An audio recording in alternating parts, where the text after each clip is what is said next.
With regard to fat injections or fat grafting, this is a big part of my practice, both in terms of creating better volume and contour in an area, whether it be the face or the buttock, or it's part of the revision work that I do in repairing previous work by the surgeons. With regard to fat grafting, I look at it in terms of two ways of approaching it. One is smaller volume fat grafting, where I commonly do this on the face, either to create a better contour, such as the lower eyelid area, the cheeks, the temples.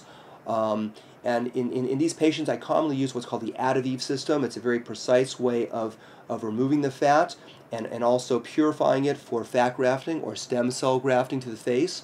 I also do larger volume fat grafting to the buttocks to create a better contour to the buttocks.